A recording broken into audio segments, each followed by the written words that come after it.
Okay, welcome to Leave No Doubt. I'm joined by Luton Town's James Bree. James, how you doing? Yeah, good, mate. Nice to be here, bro. Yeah, I appreciate it. I've just sat and talked to Harry Cornick about his journey, and obviously yours is much different to his. To get us started, you're in a very small minority of players in football that have made debuts at the age of 16. Not only just a debut, but it was in the Championship as well, which is obviously a high level for a player at that age. At age 16 years and 4 months old, what do you think it was about you then that was able or meant that a manager felt like he could trust you and that you could play at that level? It's a weird one, really. I think I signed for Barnsley at around 11, 12 years old. And I was always much bigger than everyone there. I think technically I was still a good player, but I was always like a striker, centre midfielder, and they changed me I was a centre mid and a centre back, right back. I played a bit everywhere. And because I was so much bigger than everyone, they just started playing me up years. So I was 14 playing 16s and 15 playing 18s, stuff like that. And I think I just went in. I was always done like a decent job wherever I played. And I think obviously, especially at Barnsley, there was such a good like connection between the youth team and the first team that I was always being watched, and I got on really well with all the coaches there. And I think they were obviously pushing me on. And it came to the end of the season. I think there was about 4 or 5 of us on the bench of the first team, and obviously I was one of them that was lucky enough to get on the pitch. So yeah, I think obviously physically it helped that I was big enough to play up an age, and obviously technically I could hold my own as well. So I think that helped me out a little bit. See now when when I watch it, I was like friends with Locke, so I try and watch Luton games. In the last couple of days, I've seen interviews that you've done and watched clips on your game and stuff. And your physical attributes now are obviously great, but they probably, if I was watching you, I'd say your technical ability outweighed your physical attributes. Do you know what I mean? Yeah. So when you were 16, obviously you feeling like you were physically better than other people your age. How much of the physical meant that you think you were involved in the first team compared to the technical? I'd say probably at the start, I think that's what helped me out a lot. I think when I look back at my career, when I was younger, I always think like I've come on technically so much, but I think the basics of the game I was always really good at. So like passing and like receiving the ball and playing like simple passes like 1-2s and stuff, I was always really, really good at, which obviously at the time like I never thought it was too sexy. Like I was never gonna like skin like 3 or 4 people and like stick one top bins, but like the simple stuff I was really, really good at. And obviously that's what they always said to me, like, oh, the way you receive a ball is really good. But in my own head, it wasn't something that was unbelievable, because for me it was just I found it so simple. But yeah, I think that's what helped me the most, that I could no matter where I played, I could always keep moving the ball. And I think obviously now I've got older, I've realised that technically I'm a really good player. It just took a little bit of time to actually realise that. Those attributes that you've got, like being able to handle the ball, just being in control in general, obviously of the ball, being able to play a nice pass, those things aren't eye-catching maybe to a young player. Just you probably half expecting to be able to have that moment of brilliance that supporters or fans or your teammates think, oh my God, this guy's such an amazing player. But actually, when you think about it, when you look back, like those basics that you became so good at, ultimately are the biggest part of the game, right? I mean, for me, I think so, especially now, like the position I play. I think it's always nice to get the U's and R's from a fan and stuff like that. Like you think like, oh, like I wish it could be a little bit more like that. But I think the way I play, like it's just passing and moving and running off the ball, and it's not really gonna get a massive scream out of the fans. But like it's so hard to defend against. So that's one thing that I pride myself on, is like changing the speed of a game, like passing and then sprinting off someone.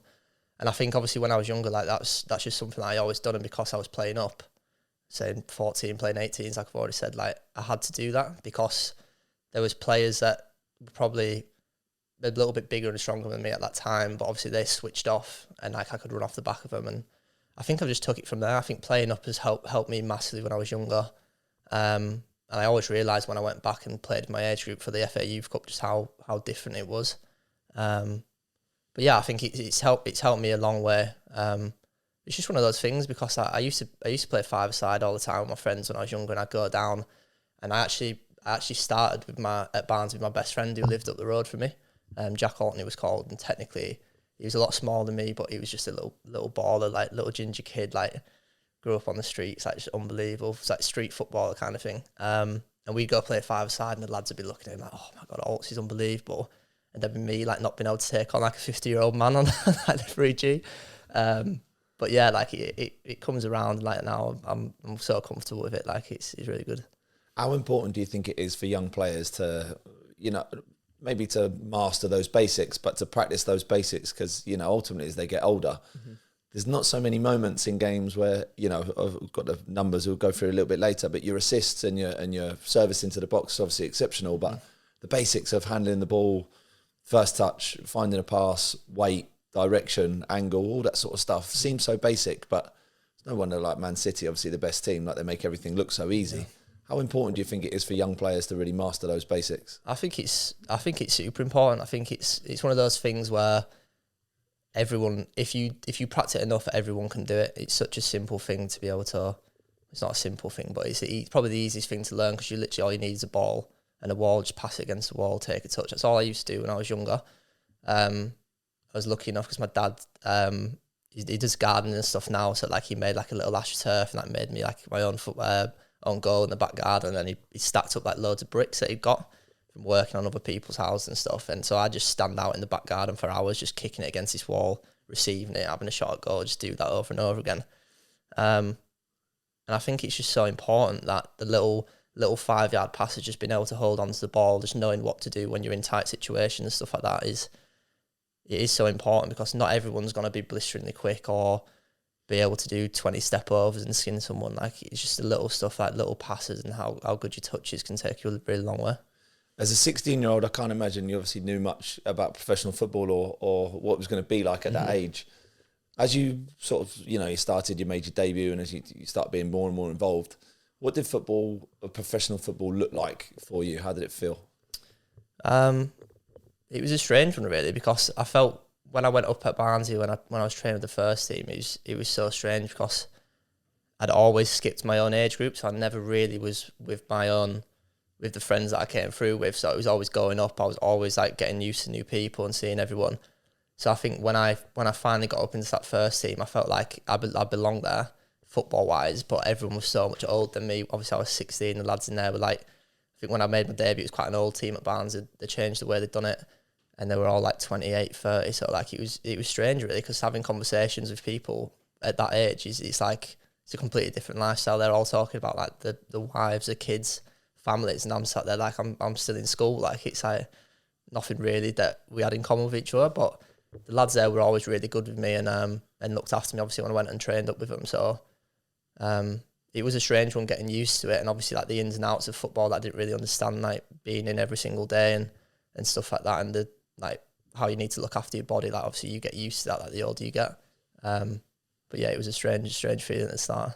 That mental part of football, I've just obviously spoken to Harry, and his journey is completely different. He, left school, wasn't in a scholarship.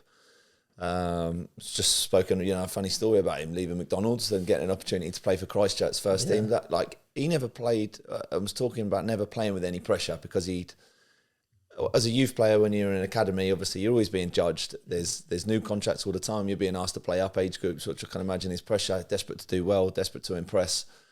Whereas, someone like Harry had never really had that. I'm wondering, obviously, you were able to deal with that super successfully because you made a debut at 16 and ended up staying involved with the first team. But how were you able at that age to, deal with the demands of what academy football looks like and feels like? I think it was just the way I've been brought up, really. I think my mum and dad were always really, really strong with me. Like, they never pressured me to do anything. It was always on my own back. So everything... They were always so good with me, like getting me everywhere and stuff like that, but they never put too much pressure on me to actually, you have to do this, you have to do that. It was all on me. So I think mentally, like I used to get super nervous before games and stuff when I was younger, especially like even before I got to Barnes when I was really young. Like I never wanted to play on a weekend. I'd get there, I hated it. And obviously once we started playing, I was absolutely fine. And I think obviously it was the same when I went to Barnes and I was playing up. I used to get so nervous. So like when the ball first came to me, it was like, right, your first pass is fine. And then I was just growing into the game, growing into it. And I always done really well in the pressure moments that I had to deal with. So I think it was like that when I made my debut. And I always remember like my first touch. I remember Nico Cranchar ran out to me and I've ended up taking a touch around him and just dribbling with the ball and like playing. I think I put a ball into the box or something. I was just like, oh wow, like I can still do it at this level. Like it's quite all right. But I think mentally, like I was always quite strong anyway. Being able to deal with stuff, and obviously because I had to take the leaps in the academy at Barnsley, it was just something that came quite naturally to me. I think those feelings of nerves before games, especially as a young player, are really relatable. Like I've sort of suffered with similar myself, or like just so desperate to play well and I suppose impress, especially at that young age. Has that worn off over time through your experiences, or is it still like an element of nerves in there somewhere? I still do get a little bit nervous, but it's a different kind of nerves. Whereas like when I was younger, I'd be sat up the night before thinking about the game, everything that I've got to do, like thinking, oh, like what if I don't do this? What if I don't do that? I think that was just because I was young and I didn't really understand my game fully at that time. So like I'd have games where I'd be unbelievable sometimes, and I'd have games where I think like, oh, I've not done as well there. Whereas now, like I feel like I'm quite confident, it's quite stable. Like I know I'm going to go into the game. I know that at worst, this is what my performance is going to be. So it's more, the nerves is more now like my routine before a game. Like I'll do the same thing all the time, like where it's having a rub and then going on the bike and stuff like that, where it's like little like just a routine. I forgot the word. Routines makes you feel comfortable. Yeah, it just makes me feel comfortable. Whereas like that's probably me dealing with my nerves. Whereas like actually like I feel completely fine. I don't really get nerves. I'm quite relaxed now before games. I don't think anyone would look at me and be like, "Oh, Breezy's nervous." Do you know what I mean? Because I don't really get at that. I'm quite chilled out now before games and stuff like that. So I think it's just you grow up and obviously you just start dealing with it better. You get used to it. I think the big thing when I was younger was obviously playing in front of the fans. That was always the biggest thing. You was thinking, oh, I don't want to mess up in front of 10,000 people or whatever it was. And obviously the older you get, you think like, oh, it doesn't really matter as much. It's super important, isn't it, when you're a young player to ultimately to impress supporters, like to have that validation from them is it's massive, isn't it? And obviously as you get older, you sort of grow out of that feeling of like that you need the love of supporters, and you know that it will just come by you just playing well anyway. But during that time then from the age of 16 to, I think it was, did you leave at 19? I think I just turned 19. Yeah, just turned 19. Yeah. That sort of 3 years of being involved in a first team environment. How did you go from James Bree, the physically good, always playing up in his age group, young player, that potential, to James Bree that Aston Villa ultimately paid a lot of money for? I think there was a lot behind it, really. I think obviously I made my debut at 16 and I came in the next pre-season. I think it was the first year of my scholarship, and straight away went to Italy with the first team. Me and a couple of the other lads that I knew, obviously playing with like the 21s and the 18s, went there. And I think just went from there, really. I think I got involved obviously in the pre-season games, then I was in and around the first team when the season started.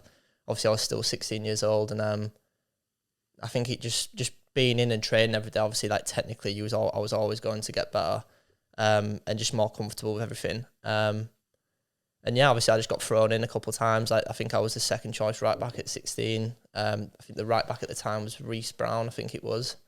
I always remember getting thrown on at Port Vale. I think it was Mark Marshall.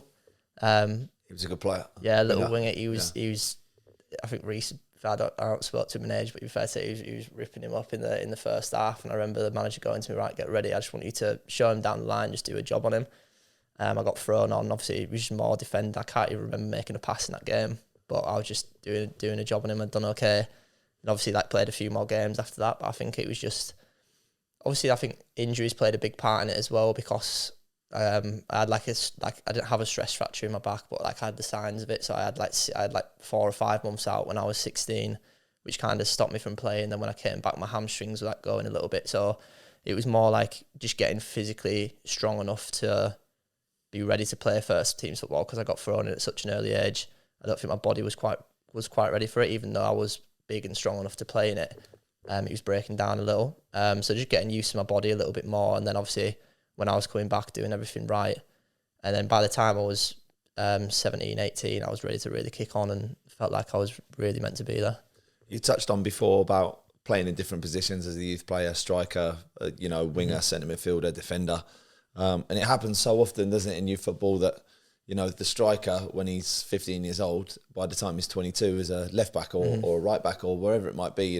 And as you grow older, you sort of see that your attributes suit certain positions, like your super strengths, like your right foot ultimately probably ended up putting you as a right back instead of a right winger. I'm interested now, obviously, for people's benefit, young players especially trying to find their way in the game and think how they can be most effective on a match day. What was the process of you figuring out that right back was going to be the position that you could excel in the most? I think for me, it was more the academy coaches who kind of put me into that position. I think I always seen myself as a centre midfielder, and I think if you see me in training now, in like 5-a-side games or whatever, I'll always go and play in midfield because I want to get on the ball, I want to influence the game and stuff. And I think maybe the older I get, like I might end up getting pushed into that position, or maybe going back to centre half, just somewhere more in the middle of the park where I can play out and obviously use my variation of passing. But I think at the time, I think I was 14 or 15. Obviously, I was doing really well at my age group playing centre mid, and then there was like the under 18s. We want to push up to the under 18s, and they had 2 really good midfielders, but they didn't have a right back, so it's kind of like go in and fill in there. And that's just how it all really started. Really, I went and played right back for them. Started doing quite well. Then went up to the 21s, done all right when I played for them. And then obviously once I finally went to make my debut, the first team manager would see me play at right back more than he'd seen me play anywhere else. So it's kind of like, we'll put him on there. So it was kind of just like, it was more filling in for someone, like filling in a position so I could play up and test myself, and just ended up doing really well there. And it's just stuck throughout the rest of my career. Yeah, I think the overriding features of your game, obviously, how technically gifted you are. I'm interested to know, and it's a conversation I have with people about practicing your super strengths and trying to obviously improve your weaknesses. Yeah. And I wonder, in that period of time, obviously in Barney's youth academy, which obviously very good, produce a lot of players, on how much you developed the things that you were good at, and how much time did you spend on the things that you weren't? Because, as you know, when you become a first team player, your super strengths are what get you in a team, and your weaknesses are what ultimately find yourself out of the team. Yeah. So I'm interested to know how when you did develop and you were practicing and training, how much time did you spend on what you were good at, making it better, and how much time did you obviously work on your weaknesses at trying to improve those? Yeah, I think obviously because I was so young when I went up to the first team, it was more if the older lads wanted to do some finishing afterwards, it was like, "Oh, Breezy, will you come cross for us?" And I was like, "Yeah, like go on." I'd stay out for half an hour after, like just crossing balls in for the lads. Like obviously at the start they might not be great, and then the more like if the lads are getting on you, they say, "Oh, come on, Breeze, like crap, you're being crap, whatever." It's like, "Oh, like it can't be like that." So obviously just figuring out different ways to get the ball in, and just obviously making them score goals, like getting assists from in the training session. So I think obviously that was like a big thing for me when I was younger. Was like I was just always out crossing balls for the lads after training, and obviously because I was still young, we was always going out and collecting the balls after, because I was on that equipment. We all had jobs and stuff as a scholar. So then I'd stay out for half an hour, 45 minutes with the lads, and then the youth team boys would come out. We'd mess about outside for an hour, taking free kicks or whatever, just stupid stuff to pass the time, because we were there for another 4 hours after the first team lads had gone. So it was just really just being there and just kicking the ball and messing about. And I remember on the weaknesses side, I remember Lee Johnson coming in, and I can't remember how he said it to me. He was like physically he had this like system. He was like, physically you're an A, but when you get tired, like technically you can be like a B player. In like I can't remember like how he worded it. So then he had like a session after training where it was just like ball manipulation. I'd stay out for 40 minutes doing different drills in between cones and stuff like that, just to get used to actually being on the ball and moving the ball and in different things. I think at the time I used to think like, oh, like a little bit clumsy, or it didn't feel right. I was like, oh, like, why am I 17, like just dribbling through cones and stuff? But it's weird really, because I think in that time it helped me so much, because now when I'm on the ball I just feel so comfortable, like I can move it each way and that. And I still do it now. Chris Cohen at Luton, he's doing it at the minute. I'll come out on a Friday before training, I'm just dribbling between cones. That's something that I want to work on now, is I want to be able to get at people and be able to feel more comfortable taking people on. So that's something I'm still doing now. You still, even to this day, even now, yeah. That was a big thing that he said to me. He was like, Chris was obviously a fullback as well, and he was technically really good, but he said he felt at the same time when he got in front of someone, like he wanted like to develop a little trick or feel more comfortable dribbling with the ball. So he said he used to just dribble in between cones on a night in his house. So he's like, right, let's start doing it. So I've been doing that for like the last 6 weeks, and it's weird how you just start to feel more comfortable, because even in training, like I feel like I want to start dribbling more in games. Like I'm getting more confident to be able to get at people and stuff.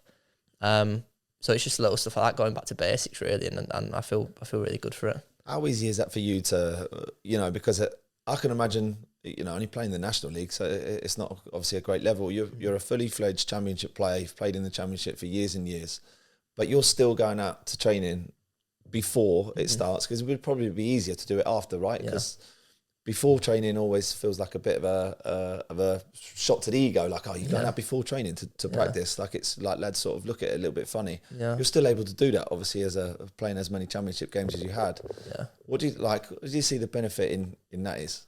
It's just little things, really. I think we've got such a good group of lads at Luton that no one's going to look at you funny for going out or going out early or doing whatever you need, because everyone looks after themselves in different ways. So I think, for me personally, it's just going out that 5-10 minutes early, just getting a little touch on the ball before the session. And obviously, I want to improve. All of us there want to improve. All of us want to go to the top. We want to keep going, whether that's with Luton or someone else. So I think for me, it's just all about getting better as a player and just taking my game to the next level. And if that means I've got to dribble through cones for 10 minutes before a session, or stay out for half an hour after, doing like little things as well, like, I don't really care, to be fair. Like, it doesn't matter, does it? I think it's such a positive message, obviously, coming from, are having a great career, and if you're able to go out before training and dribble through cones to improve, like after what you're doing, I don't really see the reason why anybody at any other level can't really do that. Yeah, I mean, I don't see why you wouldn't, if you know that it's going to make you better. And let's be honest, I'm 24 now. I still love football as much as I did when I was 10 years old. Like, if I could stay, I'd stay out there for hours playing football if I could. So just going out a little bit earlier and getting on the balls, for me, it's better than being in the gym and having a little stretch in that, because that's something I do need to get better at still. But I know in my body myself, like, how to get ready for a session. And I feel like when I just get out and get on the balls, like, I just feel much better for it. So if I was a young kid going out for training, I'd say get there as early as possible and just do that. That's good advice, mate. And touching on this, obviously a big overriding theme of your career is that you obviously end up going to Aston Villa. But I'm interested to know, sort of trying to flip that in a way that, such an incredible move, obviously, and such an enormous football club. But up until that point that season, you left in January, right? Midway through a season, you played every game for Barnsley up until that point. You must have obviously been flying. You go to Villa, and for the rest of the season, obviously, you're part of the first team, but you're not playing in every game. How did it feel?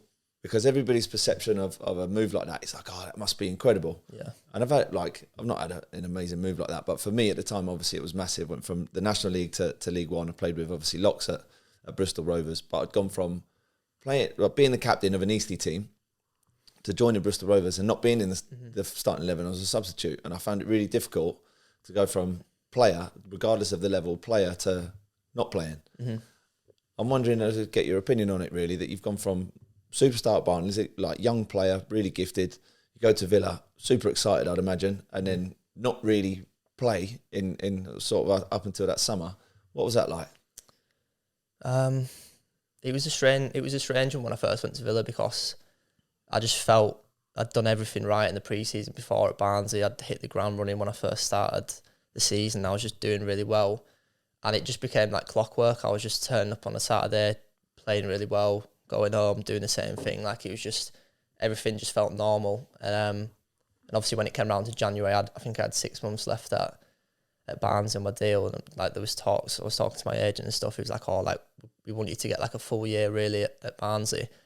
And then obviously, like, the deal, like, got offered a few deals from like different clubs and stuff. And it just seemed at the time, the Villa move seemed right, because Barnsley was actually above Villa at the time in the table.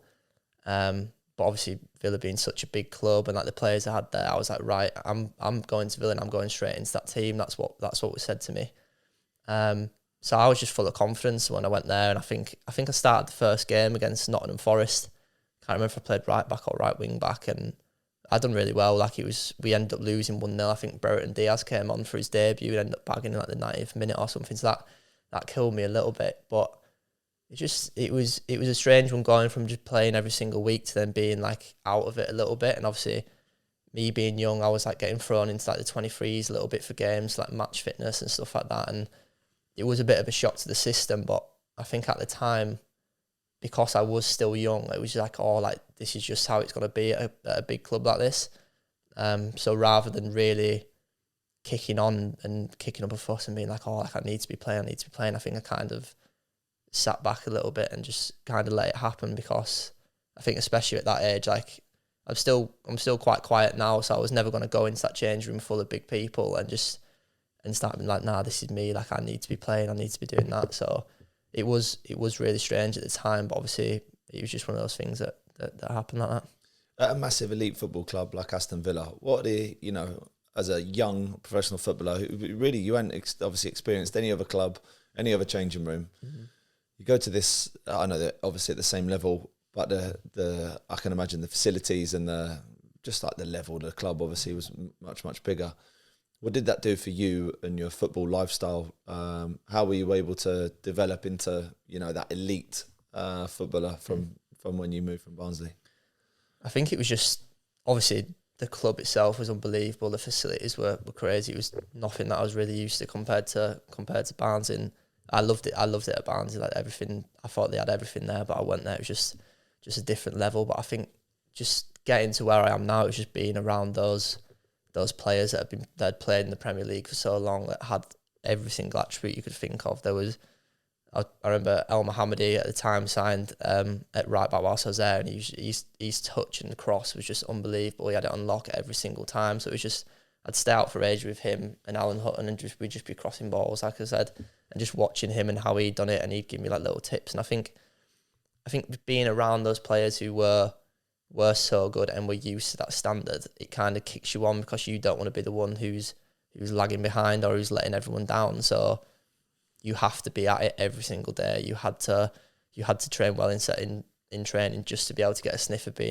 getting a game, because I think it was really, really stop-start for me there, and I never really kicked on like I know that I could have if I went back to somewhere like that now. So yeah, it was just, obviously the facilities now were unbelievable. You had everything that you needed, so it was just getting used to like really what you needed to do. And I think at that age I hadn't really figured out football yet, and how what I needed to do to be ready all the time. And I think that's just something that comes with age. And I think now, like, I've really, really settled, and I could really exceed in an environment like that. I think that your development as a player obviously is, as now we see it on a regular basis at Luton. Now you're obviously playing such high level. How important do you think that mindset that you've got? Because often now you look at young players these days, and the culture is shifting a little bit in terms of like that you've gone to Aston Villa and been told you were going to go straight into the team, but what's actually happened is you've not probably played as much as you wanted to, but you've gone to Hutton and El Mohammadi, who are playing in your position, and you're asking questions. You're trying to learn from the pair of them. Obviously, they have great careers. Whereas the culture of youth football now is going in a way that sort of young players aren't asking questions. They're not looking for advice. They're not necessarily trying to learn as much. They think they know their own game at a very young age, and don't necessarily put the focus on developing. How important was it? And you've obviously not got an ego. I can speak to you now and know that, but that you didn't have an ego. You went to Villa and you still tried to learn, still tried to develop, and you didn't allow that. I've gone to Aston Villa to sort of change the way that you wanted to work. Yeah, I think it's so important to have that mindset, I think, and in all aspects, because even now, like I was saying before, you can always get better, no matter how old you are, what age you are. And I think that was just it at the time. Like I wasn't playing. Them two lads were ahead of me. Like obviously there were some unbelievable players there. It was like, why not ask questions? Why not find out what they do and how they feel when they're playing and what they see? Because for me, like I still had so much to learn, and they'd been there and done it, and they were still doing it at that level. So it was just it never really even crossed my mind not to ask those questions, because I don't understand why you wouldn't want to do it. And obviously there was times when I was sat there thinking, like, obviously as everyone does, like, oh, I'm better than these two, I should be playing, blah blah blah. But even then, like, they had things in their game that I didn't quite have, so it was like, I'm going to ask them and see from their experience what they think they should be doing, because they obviously knew so much more than me football wise because of their age and what they'd experienced. So what sort of questions, are you giving us insight to what those conversations look like? What sort of questions would you ask, and what sort of answers would you get? It's just, well, it was more with Huts, it was more just like 1v1 defending and stuff like that, because I used to watch him in training, and no no one would really get past him. So it was just asking him, like, in certain situations, like say there's you 2v1, like how do you deal with that? Like what positions do you put your body in? Like how do you, like, what do you think, like, when you're in those situations? And he just taught me through it. And obviously, like, say, like, what the best option is in that time, because I think, especially when I was younger, I'd be so excited to get out to a player and want to defend against him that it'd be quite easy for someone just to pop it round me or move the ball. I think that's something that I pride myself on now, is that I've got so much better defensively. And I think he was obviously a key factor in that, because he was just always telling me about, you let the ball go out and then you get out there and you try and stop it. It's all about moving your feet, keeping quick feet. And that's something that I've worked on, just like little, like, agility, like going through cones and stuff, because I've got really fast feet now, so I can move my body quickly. And the same with El Mohammadi, like, I'd watch him in training and his balls would be on point every single time. His crossing was so good. And he'd always put the ball into a position that he knew was good for him to cross it. So he'd roll his foot on the ball and he'd put the ball in front of him. And he said that he always done that because he liked the ball being, like, dead in front of him. And then he could, like, get his foot around it and whip it into a position that he wanted to do. So that was just something that I watched him, and, like, I speak about it with Chris Cohen now, because he does it with me, because I've told him. And he's like, if your first touch isn't great, I kind of know where the ball's going to go. So, like, if my first touch goes where I always want it to go, my cross will be good as well. So it's just, like, little minor details that you think, like, you wouldn't probably notice when you was watching it, but when you practice it, and obviously when you're doing it in games, like, you know, like, oh, like, that's what you should be doing. So it's just little things like that. You come across as a real student of the game, mate, someone who, you know, is willing to learn, who watches and tries to understand. Have you always been that way, or you've sort of developed into that sort of person?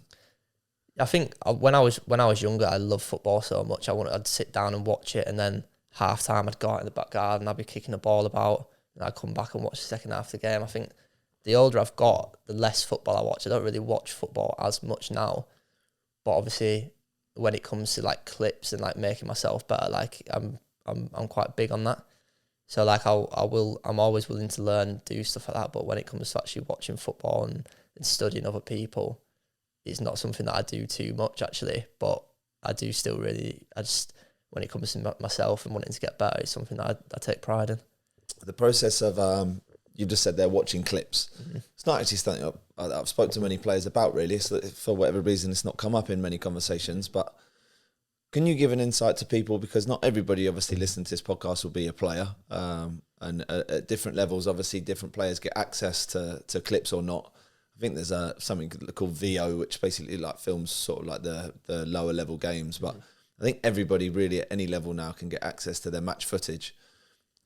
Can you give us an insight into the process of what you do with your match clips, how you watch them, why you watch them, and what you end up doing with them in the end? Yeah. I think it's really simple here at Luton, because the analysis is bang on it. Like, he's got everything sorted. So we have unit meetings. So defenders, midfielders, attackers, the day before a game, they'll go through, like, their key players, like how they like to play, the passages of play that they have, the goals they've scored, like free kicks, like absolutely everything. So we know all information, and then individually you'll get sent out the players that you will likely be playing against. So, like, what foot they are, then like a little paragraph of how they play, what they're good at, what they might not be good at, and then obviously the clips of them doing that in game. So obviously you can watch, and for me personally, I find it's quite helpful, because you can watch what they like to do. Say they're right footed, they like cutting inside, so you kind of know, like, right, I need to cut that off and send them down the line. Just little stuff like that obviously it's a little 1%ers that obviously help you when you come into the game, because you know what they like doing. Obviously they might come out and do something completely different, but in your head you know that you're ready for what they like to do, and it just makes you feel so much more comfortable in that game situation, because you know if you force them down where they don't want to go, it makes your job so much easier. And what about the process of your own match clips? So say you've played on a Saturday, and you probably get sent your clips on a Sunday and a Monday, I guess, of training. Yeah. When you watch them, like, what are you looking for? What do you do with with what you're seeing? How do you process that situation? Yeah, I mean, first, like, obviously if you've done something well in the game, that's the first thing you want to go and watch. So I'm skipping everything to go and see, like, the good parts. And then after that, I'll sit down and just go through everything. Because I think it's obviously I was always bad when I was younger at dealing with like a mistake or something like that. So I think it's got something that I've got so much better at.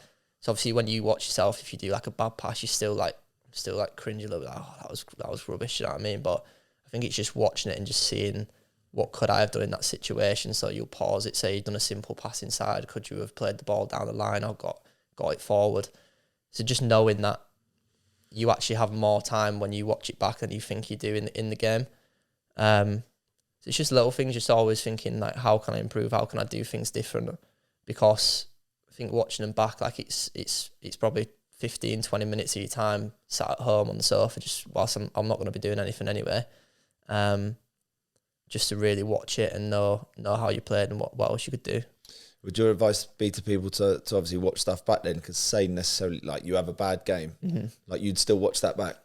Yeah, I would. Like, I think no matter if it's a good or a bad game, I think you always watch it back just to know what you've done right or wrong, really. Because obviously you can always, like I keep preaching, you can always get better, and you can know, well, why was I doing that? Why was it my touch that was it my touch that was bad that put me in that situation to get tackled, or could I have moved the ball forward earlier to then go forward or something like that? So just little simple things really like that help so much. I think it's tough that, isn't it? Because like your ego's probably telling you not to watch that because it's going to hurt you. But I think ultimately, once you do, and it's not often always as bad as what you think it might be. It's, you know, like you're saying, you can end up getting solutions instead of, you know, adding to problems by not watching it. Yeah, I think that is the thing though, because you feel so much different in game and how it's going than it actually is when you sat back and you've come away from the game. It's been a couple of days and you watch it back. Everything's completely different. So there might be times where like you think you've took a bad touch and then your pass wasn't great, but then you watch it back and like actually like it might have been a mistake from the forward, or actually like it ended up working out, or you've tried something and it's come off and you think like, oh, like I can do that again. So everything always looks different when you watch it back on clips a couple of days later than it actually feels in the game. So it's just getting a different insight on it. In 8 years that you're only 24, mate, you've still been playing professional football for 8 years. It's mad, isn't it? Yeah. By the time you finish, we get to my age, mate, you're going to be about 20 years deep. But in that 8 years, you know, you've played for big clubs, obviously in the Championship, in massive games. You've played in front of a lot of people. You've dealt with the pressure of coming through, you know, that youth system and playing in ages above, dealing with the nerves that you feel before a match day. You know, just giving us an insight into how you learn and that this whole mental process is difficult, right? You know, football's really, really challenging mentally. Do you think that you were born with the attributes needed to be able to deal with football mentally, or do you think that you've learned them over time? That's a tough one. I think it's a little bit of both, really. Because my mum and dad are both quite mentally strong. They were both athletic. My mum was a PE teacher. She played like cricket, badminton, all that kind of stuff. My dad was a rugby player. He went in the army, then he was a fireman. So I think obviously they instill a lot of my mentality. They instilled that into me when I was younger of what I need to be, like how to deal with certain situations and stuff like that. And I think at the same time, I think because like genetically they were both athletes, and I probably was growing. My sister was quite good with stuff like that as well. I think I have grown into it because of the environment that I grew up in and stuff like that. But at the same time, I think there was a little bit of luck really, that I think I just knew how to deal with it, and the type of person I am is I can just brush it off and get on with it. So what did dealing with, you know, the challenges that sport brings look like for you as a young kid then? I think everything came. I'd be lying if I said I think everything came quite easy for me when it came sports wise. When I was younger, I was really good at everything. So like I started off playing rugby because obviously my dad played rugby. So I'd done that until I was about eight years old. So I didn't actually play football in a team until I was about 9.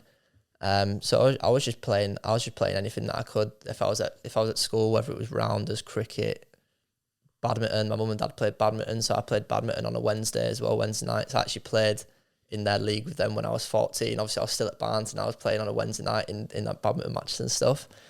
So the struggles really, it wasn't too much. It was just, they just let me go out and do anything that I wanted to do. And then it was up to me to decide, obviously, when I got to a certain age. And I probably really, when I signed for Barnsley, it was like, hang on a minute, like, I can actually make something of this. And I started realising that, I've got a chance, is when like I really started taking football more seriously, and obviously like getting away from everything else as much. But like struggles wise, I'm quite fortunate to say I never really had much of them really when I was young, because it was all just going out and having fun, and then obviously everything that came with it, you dealt with it at the time. So what sort of stuff would you advise that young guys do? And I keep obviously referring to young guys because you made your debut when you were 16, and if that's something that people want to emulate, it's going to be really tough, because modern day football doesn't really promote 16-year-olds playing. They have to usually go through that 18s and 21 system to be ready for a first team. Yeah. But if young guys who are ready to just leave school, or even at school, who want to make debuts, obviously there's been a couple of kids this season. Arsenal kid has ended up coming on. I think there's a lad at Fulham that's ended up coming on as a young boy. What do young guys, 14, 15, 16, need to be doing if they want to be ready for first team football at a super young age? I think obviously everyone's different, so it's everyone's different, so you deal with situations different, but I think you just got to put yourself in the best situation possible to get where you want to be. So whether it's what I was doing, you feel like you're missing out sometimes when you're at school, whether it's like not going to a party or not being able to go out and stuff, but I think you've got to put yourselves in those situations where you're still getting the most out of being a young kid and enjoying yourself, but obviously then taking yourself out of the situations that like can go wrong. So I would still go to parties, but like I'd leave super early. I wouldn't drink. Obviously everyone would stay there and be like, oh, you missed like such a good night. And obviously mentally you kind of think like, oh, like I'm missing out so much here. And then you look back and you think, hang on a minute, like I've done the right thing. So then it's just go to training every week, do the right, like train hard, do everything properly. Obviously enjoy yourself whilst you're at school, do everything right. And then obviously when it comes to the weekend, you know that you're in the best situation possible to be ready for that game and do the best you can, really. Good advice, mate. I want to talk to you more than about Luton really in the last couple of years, because you've played in almost every single game that you've been there for. You've gone from a team who's avoided relegation to challenging for the Premier League in the playoffs last season.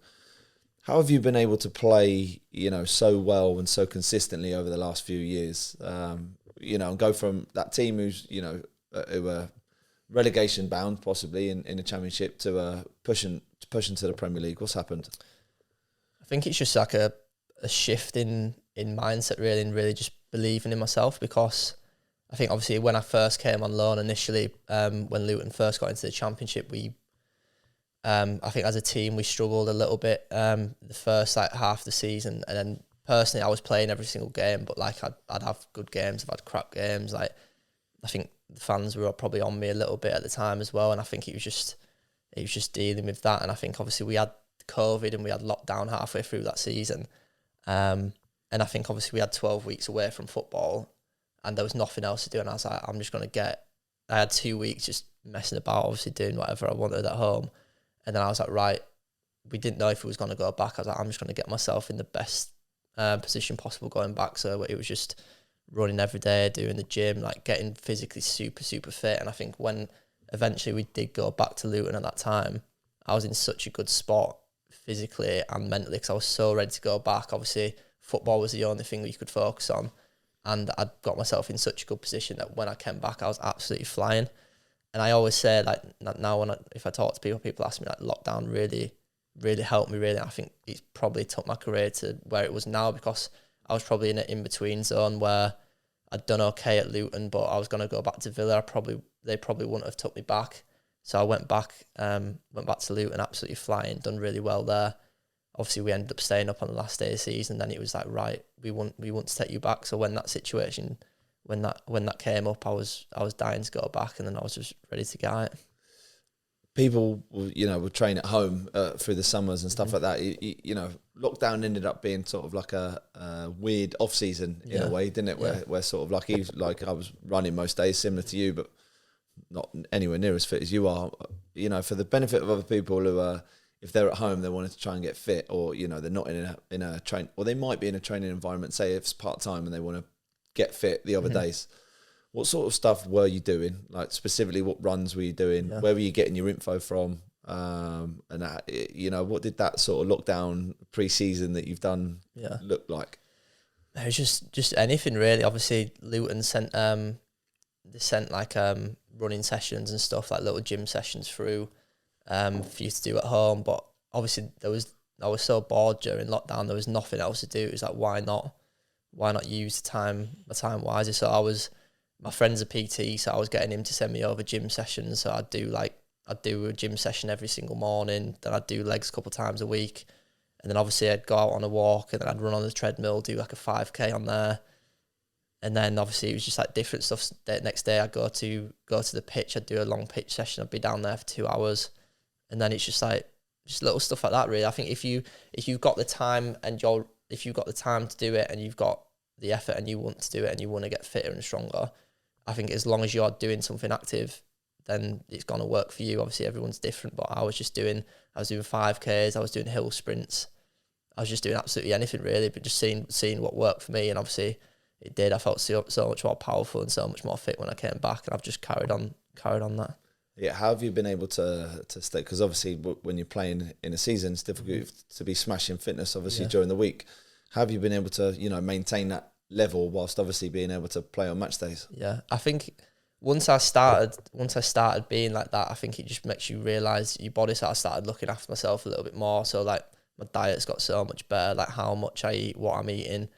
Obviously taking advice from the nutritionist at Luton for what to do to get ready for a game.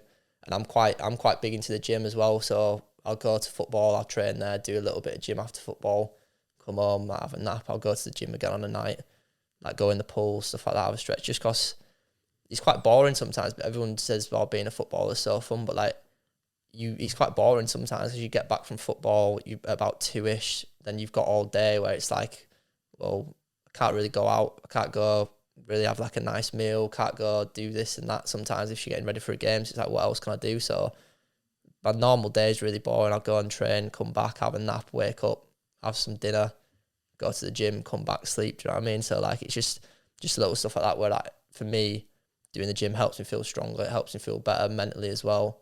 And then I just know that I'm ready when it comes on the weekend to play my best. It's refreshing, obviously, to hear about your daily routines and stuff, because you've touched on earlier on in this conversation that you don't watch loads of football, but you obviously dedicate your life to being a football player, right? So, this perception of, some people have a perception of that footballers shouldn't do too much gym, and it's wrong. You obviously living proof that that's incorrect, and you're able to stay physically at such a high level to perform consistently every week. What are you doing, like, in these gym sessions? Like, how are you able to maintain the level of physicality that you've got? Like, who do you get the information off? And if for whatever reason, guys don't have access to a sports scientist like you might do, where would they go for information that might help their game? I think, obviously, I was quite lucky that, obviously, I'm super lucky that Luton can sort everything out. So I kind of know what I'm doing, and just throughout being with football, I kind of know what I can do on certain days and what I can't do. But I think if I wasn't involved in football, obviously, again, I've been really lucky. My sister went to uni, done like sports nutrition, all that kind of stuff. My cousin went and done sports science. But I think if you just not everyone has to do it, but if you have a friend who goes to the gym and knows what they're doing, or if you know a PT in your area who can look after you, because they can build everything around you and your timetable, just to go out and actually do stuff. And I think I was quite lucky that I'd have met who was a PT back home who used to like sort me out and do stuff. Then it was kind of just on me to figure out what I need to do and what works for me. Because a lot of the lads everyone's different really. Some lads don't gym as much and they feel fine, where I feel like I have to do extra when I get back, because I've got so used to doing it that if I don't do it, I just don't feel right. So I'm not doing crazy amounts, but I'm doing like a little bit of upper bodies, or if I'm at football and I will do like a leg session, I'll go and do like a little bit of body weight on a night. Or if I'm doing a power session at football, then I'll go home and I know that I can do like a bit of like stupid stuff, chest, back, stuff like that, just that makes me feel better and is not going to affect me too much on a weekend. Something that you've mentioned earlier that sort of fixated in my mind, because often desperate to try and withdraw information from you that's going to help people improve their games. And quite often that's the pitch stuff and the gym stuff, recovery stuff.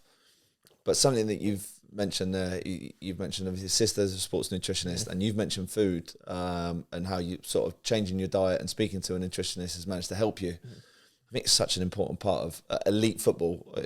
Not so much my level. Obviously, players try and stick to some sort of diet, but at your level, to play consistently the way that you want to, diet's super important, right? So, can you let me know like what your diet looked like, how it changed, and what it looks like now, and how important is that for you to perform? Yeah, I think it was just when I was younger. Obviously, when I was at Villa, like I'd moved away for the first time. I didn't know how to cook. I was living in the city centre in Birmingham, so I wasn't in my head. I wasn't eating badly, but I was just eating the wrong things. So I'd come back from training, couldn't be bothered cooking, straight on Deliveroo, get like some sort of meal on there, like think like, oh, like I'm not eating too bad. And then it's just like the snacks that I'd be eating, crisps, stuff like that, like not really like properly looking after myself. Obviously, the older I've got, the more I've realised like, I've learned to cook a little bit. So I'm not a great cook by all means, but I know like the simple stuff like chicken and rice, or like it's boring really, but it's what you need to do day in, day out to be better and feel better. So yeah, really like I'm waking up and having an omelette, eating the food at football, which is always good anyway. Like I'll have a big meal there, protein shake, come back, have a nap, and then just having a big meal on a night as well. Maybe like a salad throughout the day, something like that. Obviously, I have days where I'm eating rubbish. Like if like day of night of a game, after a game, like you can treat yourself a little bit and stuff like that. But I'm never going too crazy really. I think it just obviously it helps me so much, and I think some people can eat more rubbish, some people can't. I know that if I started eating crap, I'd put weight on so quickly because that's just the way my body is. So I know I've got to look after myself a little bit more. It sounds like a big part of your game is routine. Mm-hmm. Yeah, 1,000%. How important has that become? Has that always been important to you, or? I don't not as much when I was coming up. I think it was different. It's just the more I've played, I know what works for me now. So I know day in, day out really what I'm going to be doing, and it's not that fun or interesting, but I know that that's what works for me. So I'll eat similar stuff on certain days. I know the day before a game I'm going to eat I'm going to eat loads of, I have like a pasta bar at football, so I'm going to eat loads of that, and then I'm going to have chicken, like loads of rice on a night, just carving up. And then it's just like simple stuff like each day, like the Saturday to Saturday is different to a Saturday, Tuesday. So like, you can eat more when there's 3 games in a week. Saturdays are a bit different. So routine's massive for me because I know that I'm going to be bang on it and ready for the game. And mentally, if I know that I've not done something, it is just sat there in the back of my mind thinking, oh, well, I've not done that. So it's kind of like if I don't think I've played well enough, I've that excuse in my head as well. You're an idiot for not going to the pool and stretching or whatever it is. So I put it on me. So I think this routine almost holds you accountable as to. Would you I know everybody's different, and some people routine's not as important. They just float by and not do anything. But for you, do you think routines become super important, and you'd advise other people to do that? I think obviously that does work for me. So I'd say if when you get to a certain point and you know that something works and you've been performing well doing that, why would you not keep doing that and keep that same routine because it's proven that it works?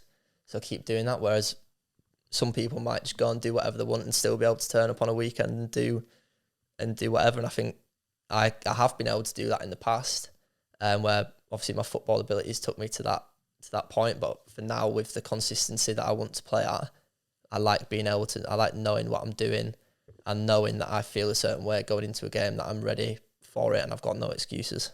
So for somebody with a routine like you, obviously this is important to your process for a match day.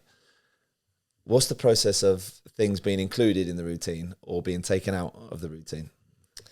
I think it just depends really. I think people say I'm like, when I tell people my routine, they think, oh, like you're superstitious, and I'm like, I don't feel like I'm superstitious, but I do the exact same thing before every single game. So I'll talk you through it. Like I'll get to football like 20 minutes early. I'll go straight in for a rub. I have the same rub. I have my quads done, my back done, my hammies done. Then I'll go on the bike. I do like 4 minutes 22 on the bike every time I stop it. It's just like stupid stuff. Like if we won the game that week and I played really well, then I'll do that again. Then obviously I'll stretch, and then I've got the same thing, putting my shin pads on, right thing first, left foot. But it's just in my head, I think the way I've done that and it's worked before, I just keep doing it. So then sometimes if it doesn't work and I end up doing something different, and then that works, it's like, oh well, I'll do that again the next week. So like adding and taking stuff away, like I think you just do what works for you. Sometimes it's just lucky and it just happens like that. People might think I'm crazy for being like that, but I think obviously everyone's got their own little thing that they do, don't they? And I think that's just what helps me. I can relate to you big time, mate, with that. Like I've got things.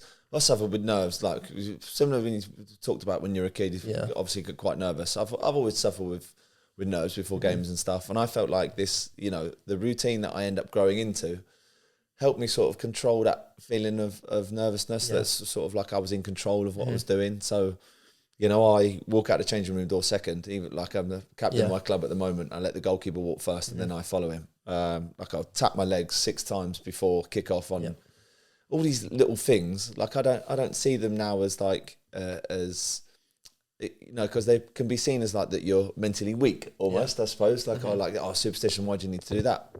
It's only really to make me feel more comfortable, so I can completely relate with you in that. Do you think that, over time, that routine's managed to, like, for other guys, there's people watching this and probably parents of kids who might get super nervous for games and stuff, that having that routine has managed to, to help those, I'm not saying that you get nervous for games now, but sort of that pre-match routine helps the process of you playing well on a match day? I think so. I think it does massively, like I said to you, I used to get really nervous when I was younger, and I think it has helped in a way, because I think it probably is just me now dealing with the little bit of nerves that I have left, whereas I still think if I didn't do my routine, I wouldn't be super nervous, because I'm comfortable now in the situation of going out on a weekend and playing. But it does just help to get me fully prepared for it. And obviously, if you know that you've got 5 things to do before a game, you're not going to sit there worrying or thinking what's going to happen. Because some people do sit there before a game and think like, what could go wrong? What's going to happen today? I might be playing against a really good player. Like, what are they good at? Rather than thinking about, like, this is just what I'm going to go out and do today. So I think it just helps me kind of compartmentalise, really. Like, I'm just dealing with myself. I'm looking after myself. I'm not worrying about who I'm going out and playing against. It's just all about me. And I think that's one thing that's helped so much, is that instead of worrying about who you're playing against, just worry about yourself. You look after what you can look after, and everything after that's you're gonna do well. That's great advice. We actually had an FA Cup game like years ago. I was playing with Tom Lockyer. Obviously, he's a teammate of yours now. Friday night FA Cup game against Notts County, with the league below us, and always walk out the changing room door second for the warm up and the game for kick off, and before and at half time. And for whatever reason, this Notts County dressing room, like, I couldn't see the changing room door. When the boys were walking out for the warm up, all of them just rushed out the door. I was fuming. I was like, lads, I need to. Anyway, I'm getting pent up in the warm up, and I don't feel too comfortable. Game starts. Walk out the changing room door second for the kick off, but game starts within 10 minutes. It was like, didn't have many assists, but like I've crossed the ball in, someone's headed it in. We're 1-0 up. 10 minutes. Everyone's whacking me on the head like, you don't need to walk out second. Rah, rah. Yeah. 5 minutes later, we've got a corner. Corner comes in, 2-0 up within 15 minutes on a Friday night. You think, I've got the weekend off. It's going to be amazing, right? Party time. Everyone's tapping me on the head again. We don't need to walk out second. Rah, rah. We got beat 4-2 in the game, right? So after the game, I said, look, lads, like, I know it's funny, but never, ever walk out in front of me in the changing room door again. So I felt like the whole game, like, as soon as we started getting spanked, basically, I just felt horrendous. I couldn't stop thinking about it. Yeah. It's hard though, isn't it? 'Cause sometimes, like, obviously everyone else has got their own routines and change room as well. So, like, it's not something that I go and tell everyone what I'm doing, but it just happens. Like, it always happens like that. Like, I think everyone has their own thing. Then you go and do that. But it's funny that you say that, because I've had games where I've not done a certain thing, and then something bad happens, and you just like, that's because I didn't do that in the warm up. Do you know what I mean? So, and I completely understand you, man. Right, I'm going to finish off with these quick fires, but I'll probably ask you a little bit more about each answer that you give me. But the first one is, what is the best piece of advice you have ever received in your career? It's a good question, man. I think it's just be yourself. Let's just be yourself.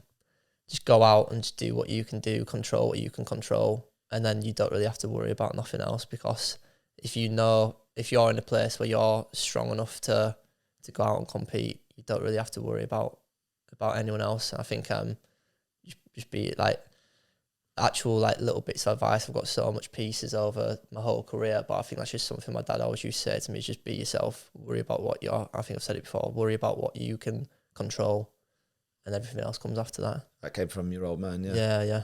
It's a message what you still to this day you use. Yeah, he always sends me like a little message before a game, just like, be strong today, son.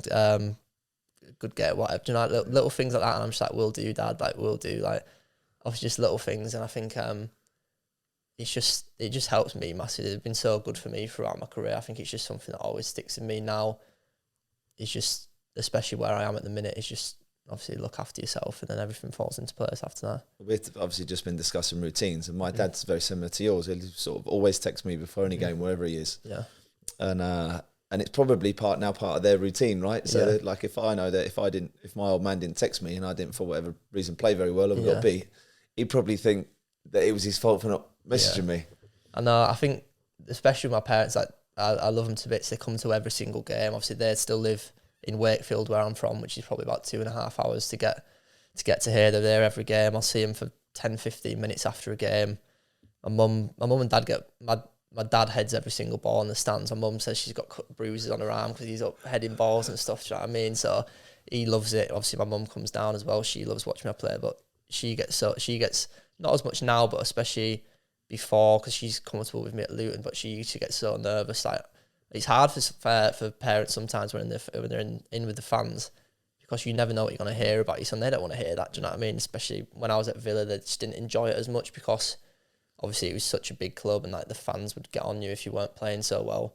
And I think it's just something that they actually had to deal with as well.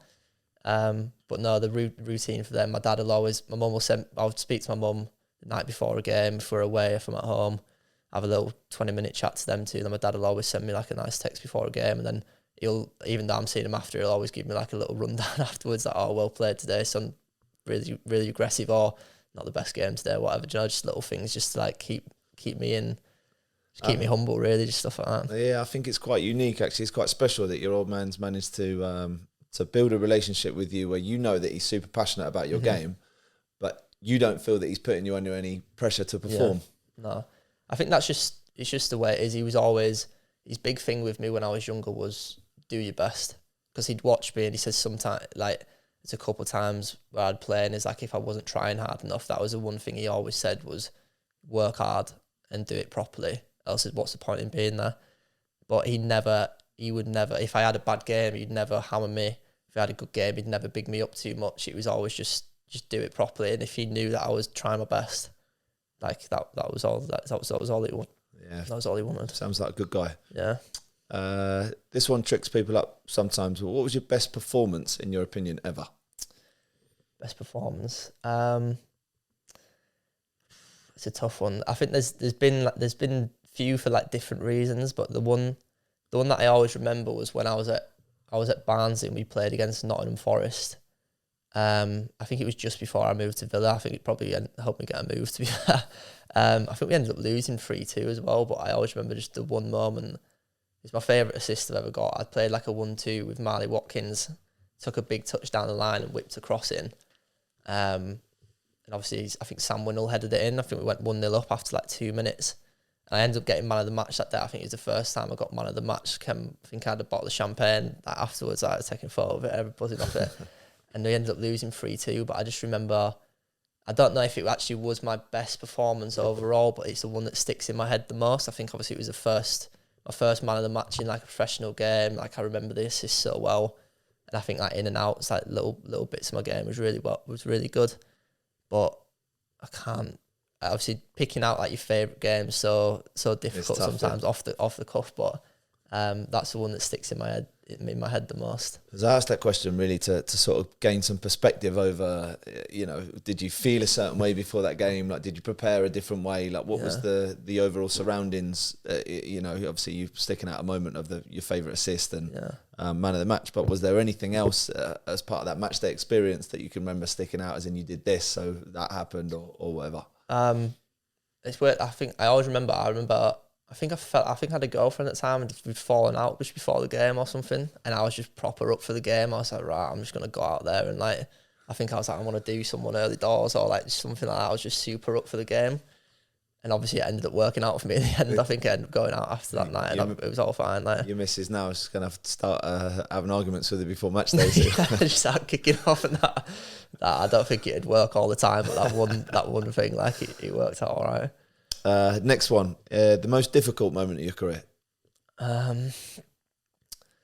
Probably just been probably the time when it would have been a time when I was at Aston Villa, just when I wasn't playing, when I was just completely out of it, because I think Villa was probably the only setback that I've had in football, and I was in such a good situation before that. The move to Villa was on such a high, and then just that things didn't quite work out for me there, and obviously I ended up leaving, and I had a year left on my contract, and it was like, right, they pretty much said, you're not going to be involved here, like if you want to get off, like you can get off. And I think at that point that was probably the lowest moment for me, because it was just like I still felt like I was good enough to give that team something there, and I wanted to test myself at the highest level. And I think obviously to not even get the chance to prove myself there, because I think I only played 20, 25 times, 30 times, something like that for Villa whilst I was there. I just feel like I never really got the run that I needed to prove myself. And I think that's one thing that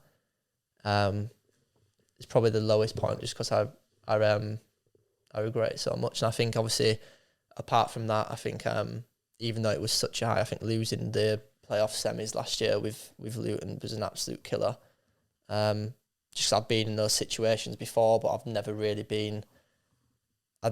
felt like a true part of the team, because I've played like bit part in it instead of being like a proper, like obviously last year I played pretty much every game. Like we'd done so well to get to that point. Drew in the first leg, all of us played so well in the second leg, and obviously we just didn't get the result that we wanted. And I think I was just so down after that game for probably like 2 or 3 days, really, just like why, like just thought like we've done so much, like we've done enough to get to that point, but we just didn't quite get there, which is a weird one really, because we've done so well to get there. And obviously we overachieved massively in other people's eyes, but for us, we done what we thought we could. I think it was just upsetting not to get that chance to go and really test ourselves in that playoff final.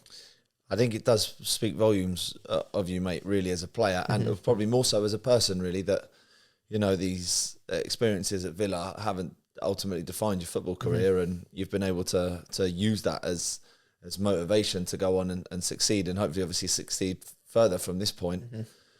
It's one of the massive themes, really, of it. The guys that I speak to obviously are, you know, successful players ultimately, and they have all overcome some sort of hardship, you know, to be successful. And I think yours is, you know, is an incredible example of resilience. And the reason why I say that is because, you know, moving to Aston Villa must have probably been the best feeling ever, right? He's moved to an enormous football club.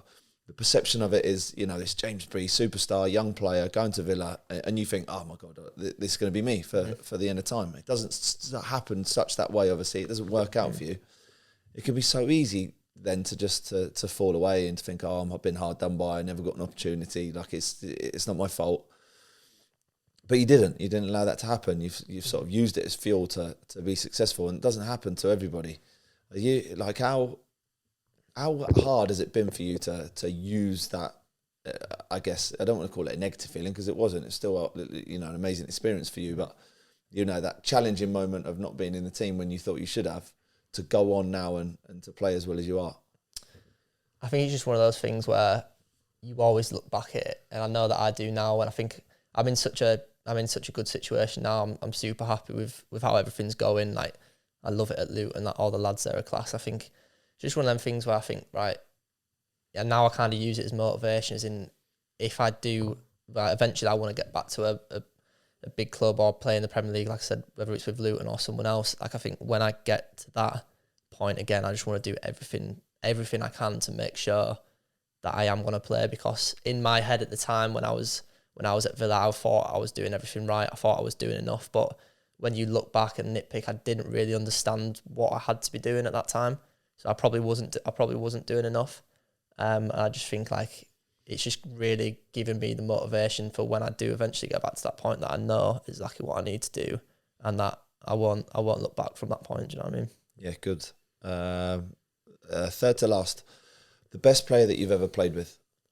I think Jack Grealish. I think when I was at Villa, he was unbelievable. I think obviously John Terry was there as well towards the end of his career, which was an unbelievable experience. Playing alongside him, I played centre half him in the cup against Peterborough. We shipped him free and ended up losing in the cup, to be fair. But obviously he was unbelievable. But yeah, Jack Grealish was just different class. I think obviously I played against him quite a lot in training every day. Like couldn't get the ball off him. I don't think I tackled him in the 4 years I was there. Like he was so good. Like really like so like aggressive, as in like he wanted to win every single day in training. He'd done everything right. He was in the gym every day.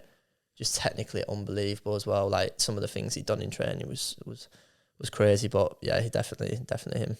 See how people speak about him, and like how you've mentioned him there, how his ex-teammates talk about him, that he, because the perception of Jack Grealish is, he's known for thousands and thousands of people going to listen to this, and I can't imagine he will either, but people's perception of Jack Grealish when he's on the beer after he's won the Premier League, or when he's on holiday and doing something silly, is that he doesn't take his football seriously. But that's not quite the case. Like all his old teammates say that he's bang on it. Yeah, honestly, he was.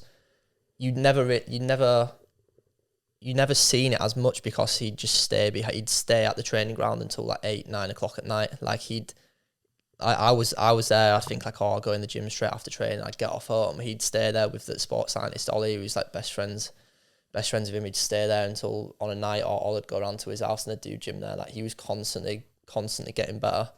I think there's stuff like that. Like obviously he goes out and he enjoys a drink and stuff, but I think he gets like the bad press sometimes, but like he's a lovely geezer. Like he's just a normal bloke. Like everyone wants to go out and have a drink when they've done something well. I don't think there's anything wrong with that. Obviously he gets a bad perception sometimes, but like he does everything right. He deserves to go out and do that kind of stuff, and he's done so well obviously for himself now, obviously at Man City. So like can't really blame him, can you? No, I agree, and I think it's great insight for me really because I don't get an insight into what Jack Grealish, his training life is like, and the perception quite easily could be that he's super talented naturally and he doesn't really work at it, but it's quite obviously not the case. So just does go to show that these elite guys are all elite for a reason. There's no shortcuts ultimately to being at the top, is there? No. Okay, the most important attribute in your opinion the players need to have if they're going to make a career out of the game? Probably mentality, I think, because I think it's so easy for lads when they're young to be technically so good or like looked at as so good, but if you've not got the right mentality to keep at your goals, then I just don't think like you will end up getting there. I think I see everyone will have seen it when you've grown up with a lad who's just so much better than everyone else, like unbelievable at football, and then he just ends up falling away, whether it be he starts partying or turns to drink or whatever it is. And I think if they had that resilience just to keep going and to be able to put that aside, then so many more lads would be able to make it, because there's so many talented boys who just don't end up making the grade for whatever reason. Normally it is because they end up getting to a certain age, whether it's 16, 17, and just turn into different stuff. In my personal experience and with the friends that I had growing up, and knowing how good they were and that they should have made something of themselves, is that's what I personally think anyway. That you see, like that mental toughness that you're talking about, like it's difficult for, and we've obviously spoken about it in this conversation, it's tough unless you go through something to obviously know if you're tough or not. Say like that young guys, they're not going to be able to know if they're tough or not until they go through things, but they need to be aware of it at the very, very start. Yeah, you're never gonna fully know, because when you're 15 or however old, you never know if you're gonna make it, but you have that feeling of at least let me give everything, let me give it a chance to like get to that point. And like there's so many lads who maybe they get let go as a scholar and they think like, right, like maybe this isn't for me, or get the first professional contract and then never get anything else. And it's I think it's easier at that point to give up, because it's a setback and you think like, oh, like maybe I'll just turn to this, I'll go do this, I'll go to uni, I'll do like that. But I think if you can just keep going and just give it one more shot and give it everything you have, it's easy for me to sit here and say it now, because obviously I've had a career and I've never really had to deal with something like that. But obviously my best friend at the time who went through that, I think he'd be happy for me to say that he just never really give himself the best opportunity to really go and make it, because he didn't get his pro. He had all his clips. Some of the things that he could do was unbelievable. He got offered to go to like Norway and play for a little bit, and like little like non-league teams and stuff, or lower down, he just never really committed to going and doing it. And now when I speak to him, he says like, oh, I just wish I'd have took that plunge and got out of my comfort zone and gone and done it, just to give myself that chance to actually to get to where I wanted to be. Because there was nothing more that he wanted to be than a professional footballer, but he just didn't want to take himself out of that comfort zone to really go do it. I think obviously I know that your career is taking a different path to that, and you haven't had to experience the, you know, being released at, I guess, 15, 16 and overcoming that. And but you have overcome quite a lot in 8 years. You just played at the second highest level in the country, which is in the world, which is like ridiculous level still. And obviously you have aspirations of playing in the Premier League, but that perception that people get of like, oh, James Bree made his debut when he's 16, like, oh, he played for Villa, he's in a championship playoffs for Luton, that it's all like a breeze and everything's absolutely fine and there's no difficulties is not quite the case. No, it's never as...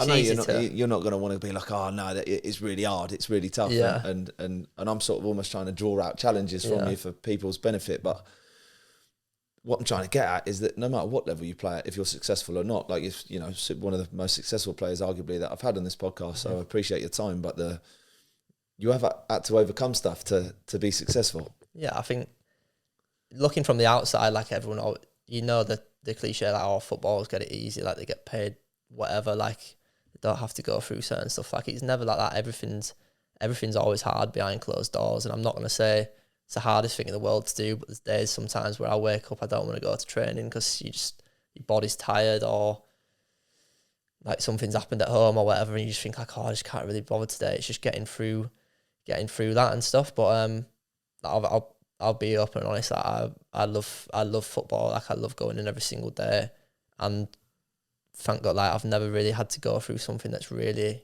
really affected like how I am able to perform at football. So I'm quite lucky with that. But obviously, everyone has like little setbacks and challenges that they have to deal with in any walk of life, and it's just being able to deal with that, and obviously, and how you come out the other side of it.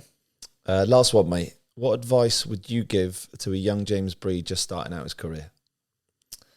Which wasn't that long ago, to be fair. Yeah. I was having this conversation with my mate at the gym the other day, and I think I'm quite happy with how everything's gone in my career so far. So I'd just say keep doing what you're doing and make sure that you're doing everything right, because the way that I started my career, I wouldn't go back and change anything. The only thing, obviously, that we spoke about is if I was at Villa again, I'd have done it a little bit different, as in like really committing to being away from home. But yeah, I just say just keep doing what you're doing. I think the way my mum and dad brought me up, the way they'd done everything with me, I was always in a good position to be able to deal with things like that anyway. So yeah, I'd just tell him, like, just enjoy yourself, enjoy the ride, and just see how far you can go with it, because I've done so much more in the game already than I ever thought I would have done. When I was 15, 16, I seen myself coming through at Barnsley, maybe staying at Barnsley. I thought maybe I'll just stay at Barnsley. If someone had offered me that at 15, 16 and said, you can play for Barnsley your whole career, I'd have been absolutely delighted with that. I say you play till you're 32, 33, 34, however old, like I'd just probably snapped your hand off for it. So to get where I've been and to do what I've done in the game so far, I'm so pleased that I've been able to do this. And I think obviously the older I've got, the more ambitions you get, like where you want to play, how high you want to play and stuff. So I just think, yeah, I just tell them just keep doing what you're doing, just enjoy yourself, mate. Appreciate it, James. There's so much there that we've spoken about, that completely different journeys that sometimes other people's. Obviously, there's no right and no wrong, but you were exposed to first team football at the age of 16. You've already gone through quite a lot in a short space of time. And an insight into your experiences and your opinions, I think, will be really beneficial for people. So thank you for your time, mate. Thank you, mate. Enjoyed it. Cool. Cheers, bro.